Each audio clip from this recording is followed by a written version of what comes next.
It's fantastic that I have Jackie Payne with me, who is a very strong advocate for the potential of churches to meet the needs of the local community. With her husband, John, they have a history of community development, and as committed Christians, see the strengths local churches have, which is why they are involved in the development of the fifth social supermarket in New Zealand. When I heard about this, the social supermarket, it piqued my interest. So it's great that you're able to join us, Jackie. Can you tell us what exactly is a social supermarket? So this is the first time we'd heard about it too, about a year ago. So social supermarkets work as a place on the continuum between free food and real normal supermarkets. So basically it's the size of about a 4 square, which is a small supermarket here in New Zealand. And instead of things being sold for a monetary value, they have a points value. So people can be referred into the supermarket, and dependent on their family size, they get allocated a certain number of points, and they get to shop just like normal with a trolley and picking things off the shelves, but they fill their points quota rather than having to go towards a monetary budget. So is this a little bit like emergency relief, but it's emergency relief with a tweak, with a twist? We like to see it more as sitting at the top of the cliff. So a lot of people in the area where we live are generally, most of the time, 99% of the time even, surviving with the money they have. But what we're finding in Tauranga now is about 40% of people don't have any savings. So if they lost their job or something happened in their family, they haven't got enough to survive more than a month with the money they have saved. So we see this as more catching people before the domino effect happens. You know, often people are like surviving, but the car breaks down. And so they've got this huge expense. So they miss a rent payment and things just sort of domino in their lives.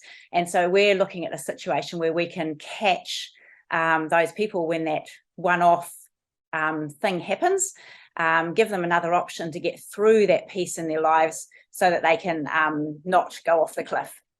So can you tell us a little bit about the context of where you are in New Zealand? Yeah.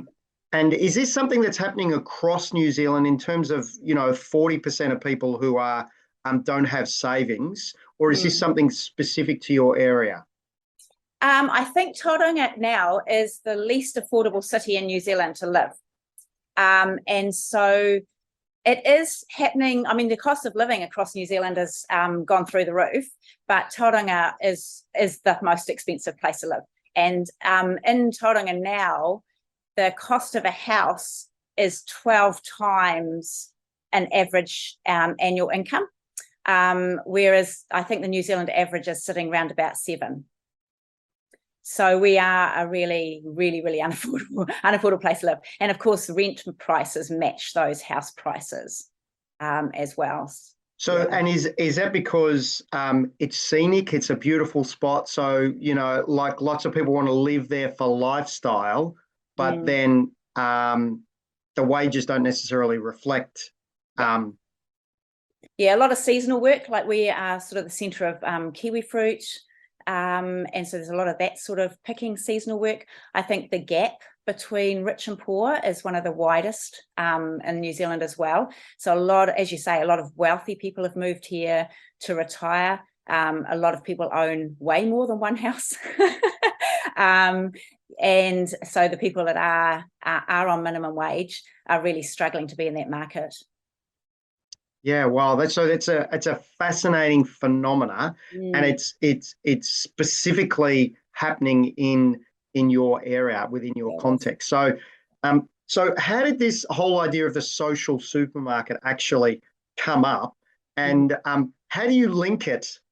Like, you've seen a need within the community, and we've had a conversation where you've talked about, your kind of history and experience in community development. You've seen a need, but you also recognise the opportunity or the possibilities that churches specifically have and the unique position they're in. So how did all of this kind of come together, and who came up with the idea of a social supermarket anyway? Yeah, so that's right. Quite a fascinating story. So we have a food, like 10 years ago, we set up the food rescue service here in Tauranga, which was totally needed at the time, like a huge amount of wasted food, a huge amount of need in the community. But we got a little bit disillusioned, especially over the last 3 years, with the amount of emergency relief. And I don't think this is just a New Zealand thing, it's worldwide and out of necessity. We've had this pandemic and there's just been this absolute need to get free stuff into the community to do that need. And New Zealanders generally are amazing at emergency relief. You know, something happens, we're all like there with everything that's needed immediately. I'm not sure we're that great with true community development. And I'm seeing that coming out of the pandemic, there's this tension of how do we transition well into whatever's next. And sort of there's this huge, we've had sort of quite a big entitlement piece going on because we've had so much free stuff for so long. We almost go, oh, we're entitled to this free stuff. So how do we, even as a nation, come out of that well into a place where people aren't in that place of expectation of everything being free? Recognizing, of course, that there will always be a need for emergency food parcels, always. So we're not saying that's never going to be needed. It's just how you work with a community to become more self-sufficient. So about a year ago, our church was looking for someone to do some research into our community. And we're quite unique, like from our church, walking distance from our church, we have 9 schools, 24 early childhood centres, a marae, and a medical centre that services 10,000 people.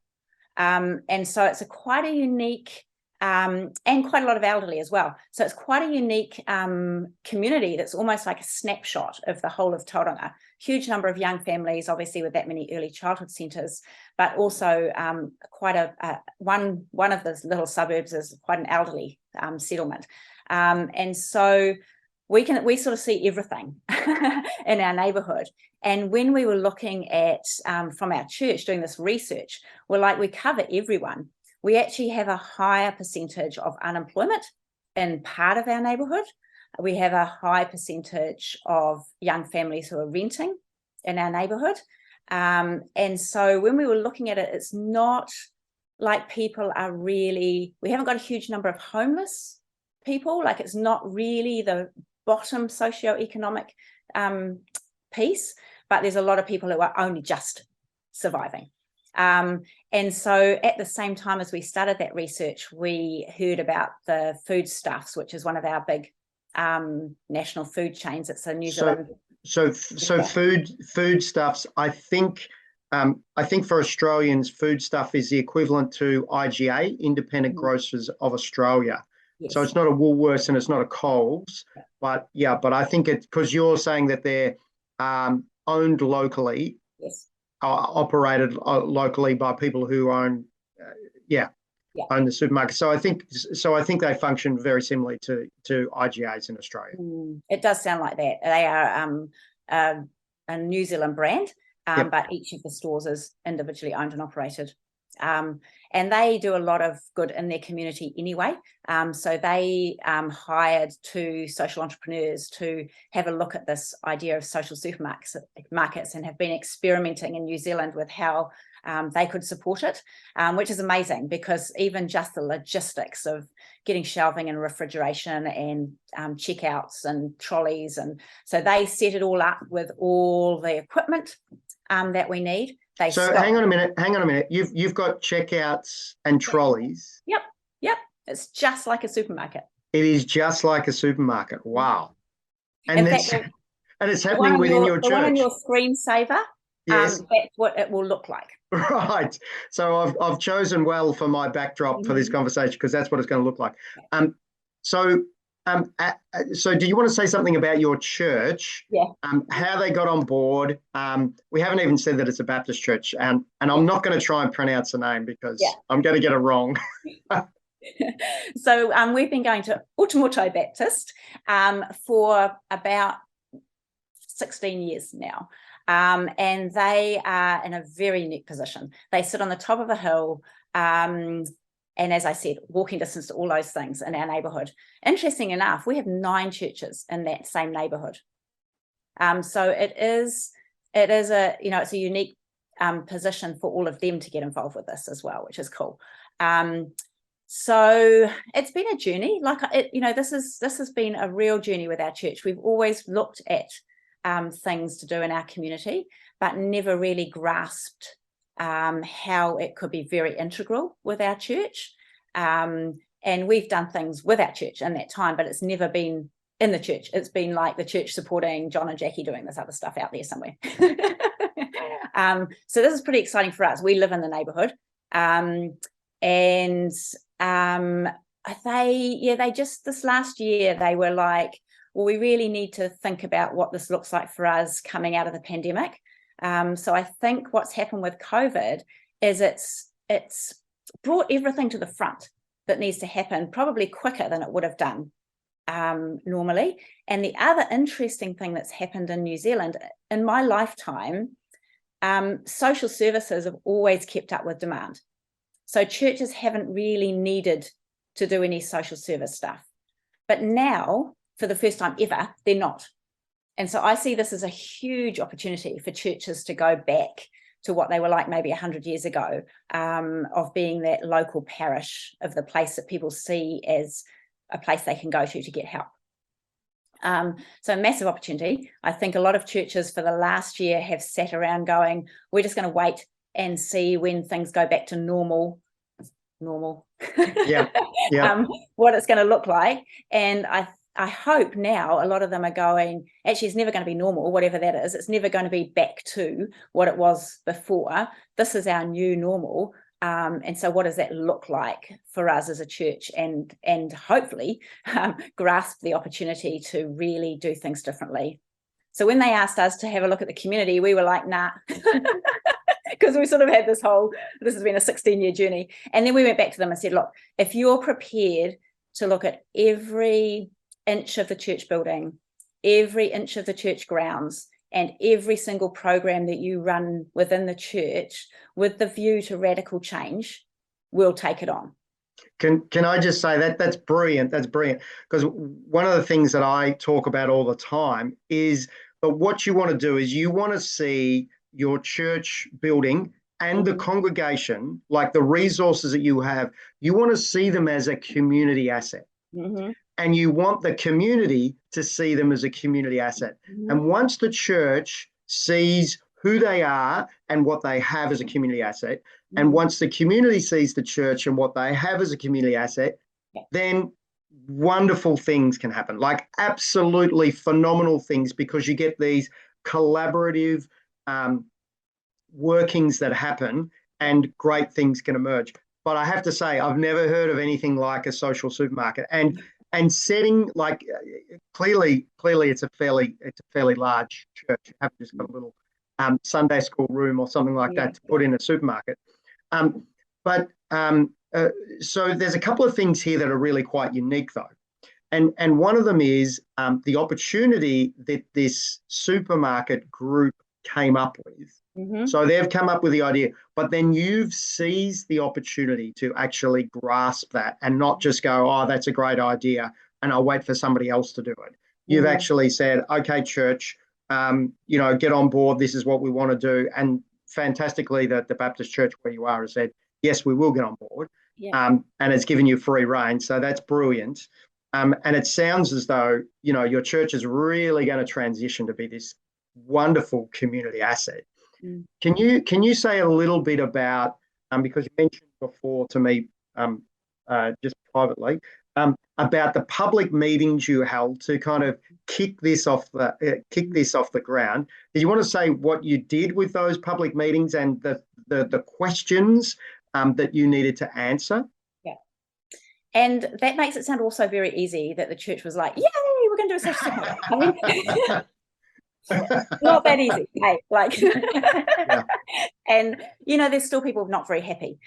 So to backtrack a little bit, right from the start with the church, we were like, this cannot be a John and Jackie thing. If you want to do this, we'll feed you the information, but as a leadership, you need to lead this. So the leadership first, so the elders and the staff, they had to grasp it. So there was a lot of meetings there around, is this something that you even believe in, that you want to take and present to the congregation, and answer all the questions? Like, we're not going to do we'll answer questions for you, but you guys need to be the ones fielding the drive of the social supermarket, because otherwise it's just another one of those John and Jackie crazy ideas, and they can go and do that, but we're not going to support it. So that was the first hurdle, is it had to be owned by the leadership. They've done the whole church fronting stuff. They've interviewed us at church, but they've done the church fronting.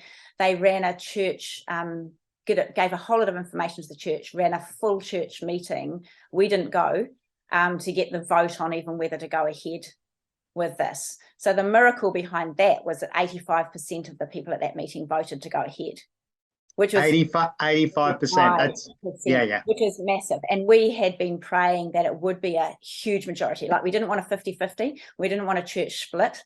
We needed it to be the fact that the majority of the church was behind this. And the background to that is, like, most churches in New Zealand are already struggling even to continue growing, or even to be solid, because over the time of the pandemic, people are like, oh, I'll just switch online, or I'll watch a sermon. Oh, actually, I don't like that one, so I'll switch that one off, and I'll find someone else, and I'll find the worship from here and the sermon from here, and actually now I get up in the morning, I can go to church, but it's still online. So, so it's not, we're not in a healthy place as a church. So we either do something radical. There's a big transition going on, right? A big transition. Yes. So we either try something radically different, we'll still lose people, but we're losing people anyway. So, so we might as well give it a go, right? And the other thing is that we've been very intentional with going, this will pay the church rent. It's not like we're expecting the church to give this space for free. It is a benefit for the church as well to do this, because we haven't asked them to put anything into it financially apart from the building, and the building will pay the church rent. So it's beneficial financially. And then the other big piece is we worked really closely with the Tauranga City Council, because that's really important. They've already done all the research into this area and have pinpointed it as a place that hasn't got a community centre. So right from the very beginning, we had meetings with them around what other things were happening in the city around food security, what other things were happening in the city around the research they'd found already around our demographics, what they were seeing as the future of this area. And one of the things that they have earmarked is that they want everyone in Tauranga to have all their social services within a 20-minute walk of their home. So it really fits that model. We already have a very big established and dominant food bank in Tauranga. So the council brokered all the meetings with them for us. And that was really important, because we didn't want to come in as a newbie in the city and be seen as competition. We wanted to be seen as something that actually fitted amongst everything that was already happening in the city. And so then after we got through all of those meetings, and there was, there's been 3 or 4 with the other food providers, because they're the ones that will most get their hackles up around someone new coming into the space of food. So that's an ongoing. You mean the ones who are doing the food security stuff, or you're talking about supermarkets? No, the food bank and food Right. rescue. Mm-hmm. So that was really good to have the council behind us supporting that. And then we've had meetings with potential funders. So we had a public meeting, and all the grocers in the area came, because so can you just, when you say public meeting, can you just explain, like, how did you, because all of this stuff cuts across other things that people might want to do. How is it that you actually did a public meeting? Who did you invite, and what was it that you were kind of covering? So we apart from all the church ones and the ones with council, we just called 2 meetings in the space that's going to be the social supermarket. So the first one, we put invitations out to all potential funders, all the owner operators from foodstuffs in the area, of which there's 9 or 10, and people who were doing our contracting for us, so the people doing the floor, so the people doing the windows, the people doing the ramp, all those people, potential funding people, and anyone from the church who wanted to come as well. And so that one we've just done a PowerPoint that we are totally happy to share, and that just went through exactly what you've been saying. What's a social supermarket? How did you come across this? How does this fit within a Christian context? How do people refer? What is it? What do you mean by points? Like, is there a cost? All of those questions. And then we had a time for questions and answers at the end. And the second meeting was very similar, but more focused for people who wanted to refer people into the system and potential volunteers. So and people from the church. Yeah. So how does the referral work? But before you say that, I think it'd be worthwhile to actually talk about the third, because I think that's an important concept for people to grasp and for people to work out. How does this point system kind of work for people who are coming in, the customers? Cool. So just to back on that one a bit, there's like 3 possible ways of running a social supermarket, and we're doing it slightly different to all the others in New Zealand. So you can do a totally free model. So the first one that was set up in New Zealand was already a food bank, and they've just converted their food bank into having shelves and people can choose their own food, because they found that if you give a food parcel, 20% of it on average is wasted. Right. Because someone else is deciding what you want in your family. So they've basically just converted that. Same clients, so it's totally free because they're working with a clientele that were already needing the free food, and they've just given them choice. So that's amazing. Yeah. So that's not about people who are standing at the top of the cliff.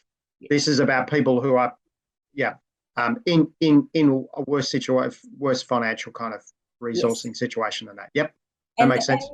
Most food banks work on the policy that people can come 4 times and then they will be referred to budgeting and all those other things that they need. We're working on the premise that a lot of the people in this area have no issue at all with budgeting. There's just not enough to make ends meet. So slightly different philosophy there, but it's still, you could argue that it's still emergency relief. If you have car breaks down, it's still an emergency, right? Well, yes, it is, but it's actually recognizing the fact that housing is so astronomical in the area because it's near the beach. It's a beautiful spot, all those sorts of things.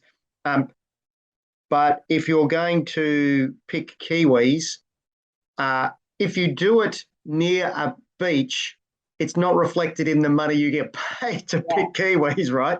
And this is part of the issue, because this happens within holiday spots in Australia as well, that they can't get workers to go into those places because nobody can afford the accommodation to actually do the job. So there are other spots around Australia, at least, I'm sure around the world as well, where this sort of thing is happening. So that's the one model. Yes, one was that. The second model is a koha model. So koha in New Zealand is giving a donation. So people can sort of pay something, but they get the choice of what they pay. We talked to our local marae about that, and they recommended we didn't do that, just because there's probably 20% Māori in our community, and they would probably get the concept that if you go onto a marae, you're expected to take around about $60 with you, and that's sort of like a set price that no one talks about. But for most other nationalities, if it was me, I'd be like going, oh, well, I could give a gold coin, or I could give $100, but I'm not really sure where I should sit on that. And then what's the expectation? What's the expectation? Yeah. So we looked at a set price contribution. We call it a contribution model. So basically they will pay roughly a fifth of what they will be taking home. And the beauty of that is that it enables us to budget, so we can put that straight back into employing someone. And also it just makes it super easy. So the referral agency can go, hey, you're a single person, you're going to get roughly, $120 worth of food. You're going to have to pay $30. Are you okay with that? And if you're not, we might have to go access the food bank for a little while until you can get your head around the fact that there's a cost for this one. It also, I think, opens up the door to a lot of people who would never access free food because of the stigma attached to it and their pride. And if they feel like they're contributing something, it makes it a bit easier to cross the barrier of accessing it. So it's the first one in New Zealand that's actually doing a set price contribution model. Watch the space, everything's a bit of an experiment. And even, the number of points we give people, we've based it on what other people are doing around New Zealand, but we're a different community, so we may have to tweak that in time. We want them to be able to get a week's worth of groceries with the points we give them. So that's going to be a bit of an experiment for a little while. Now, what was the question? Yeah. So the question was, so that kind of explains the customer end. Yes. But in terms of the third, yes, in terms of your financial kind of, what would you say? The financial end from the social supermarket's point of view rather than from the customer's point of view. So John and I are really passionate about social enterprise rather than charity. We've been to the worldwide social enterprise forums for the last, 2 of them in the last few years. And really, even though it's not a recognised system here in New Zealand yet, we do believe that that's the only way to go. So pure charity after a while becomes very self-serving, even though you supposedly set up a charity to solve a problem and then you should be looking to not be there anymore.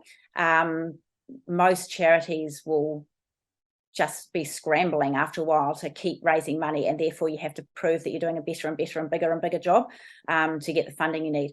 So the less we're reliant on that sort of funding, the better. And how far along are you now? We open 4 weeks today. In 4 weeks' time. So that'll be the beginning of November. Yep, 1st of November is our opening, our official opening. Whether we're actually up and running fully by then, probably not. We'll do a slow start, but our official, media opening is on the 1st of November. And how, that was my question. How are you going to publicise it? So the good thing is that with this, it doesn't need to be hugely public knowledge, because we're working really closely with all those organisations I mentioned before in our community to understand how they can refer people. So people don't just walk off the street. They go through an organisation that's already in our community. And it's been really encouraging talking to all of them about how they absolutely get this, because we are modelling it on a potluck, not a soup kitchen. I don't know if you've read the book, Practicing the King's Economy. Amazing book, really, really, really good. Our whole church has done a sermon series on it. Is the church going to do more than a transactional relationship with, because that's one of the questions, is there going to be possibilities for greater connections with the people who come in, or people who volunteer in the social supermarket? How is any of that stuff going to work? Have you talked about it? Yeah, definitely. And that's a dream. The dream is that this is the church. The church is going to be 100% behind this. There's so many people already going, yep, we're here, we're going to volunteer. There's huge volunteering opportunities on a daily basis, just because it's an unusual situation, it's different. So people who come to shop, we're going to need people to walk alongside. We have the ability to do all sorts of other things. Like our church has green space around it that could be gardens. We have a kitchen that could be doing cooking. We have foyer space that could be for community meals. There's just the possibilities are endless. Yeah. So this is the potential of the congregation becoming a community hub. Yeah. Right. Yeah. And because there's going to be a lot of people coming through for the social supermarket, you have the extra activities there that people can connect in with. And if there are volunteers kind of alongside them, kind of offering the invitation, maybe coffee, whatever. Wow, what a possibility, what an opportunity. That And is, it's interesting, awesome. this whole community development thing. It's really fascinating because we've worked with, because we worked in food rescue, and my role was volunteers, and I was working with 200 volunteers a week doing that job. And you do it. It's really interesting. You do a outreach or a charity or whatever, and you think that the impact is going to be with your people coming in, but it's actually the volunteers. Yeah, because you're working with them every week, an hour on hour, time for conversation. So that's a really important piece. Like if we're mixing our church people with the people coming in to volunteer and they're seeing those people every week, that's going to be the impact. And the other thing too, because my kind of background is that we developed a place as a community hub. We didn't call it a church. We called it Uniting Place because I'm a Uniting Church minister. And I would say exactly the same thing. It wasn't the people who were coming in and being the participants so much as the people who you were constantly rubbing shoulders with and having conversations with about the people who were coming in. And you had to work through the mental illness of some of these people or what have you, and you're doing it alongside them. Yeah. They were the people who were you were building the greatest relationships with. Absolutely. So fantastic opportunities. And whenever you're serving the community, there are always huge opportunities because there's so much goodwill out there in the community. People want to contribute. They want to jump on board. They want to get involved. Yep. We just need to provide the vehicle within churches for them to do get involved and help serve other people. And this is an opportunity we say all the time as Christians. It's more blessed to give than to receive. Yep. And we need to provide opportunities for people to actually to give, to bless others, and they can experience that. Totally. And we've been talking about doing it as a potluck, not a soup kitchen. Like the underlying thing is that everyone has something to give, whether that's time or a bag of oranges or whatever. The ability to give back opens doors to being able to take when you need to. And it's fascinating because we've been talking about that's out of the Practicing the King's Economy and talking about a potluck rather than a soup kitchen. That should be the byline for the book, really. And even now when we go into council, they're like, oh yeah, we need to talk about a potluck, not a soup kitchen. I'm like, yes. So it's quite cool how that byline has spread through our community just by talking about it for a year. Yes, fantastic. Yeah. So great work. Obviously, everybody can hear your passion. It's so wonderful that you're serving the community in this way, and doing it within a church, as an expression of our faith. That's a wonderful thing. So we wish you every blessing, and let's hope that it actually serves and meets the needs of all of those people that you're hoping to help so as they don't fall off the cliff. Yeah. Thanks very much, Jackie. Thank you. Awesome.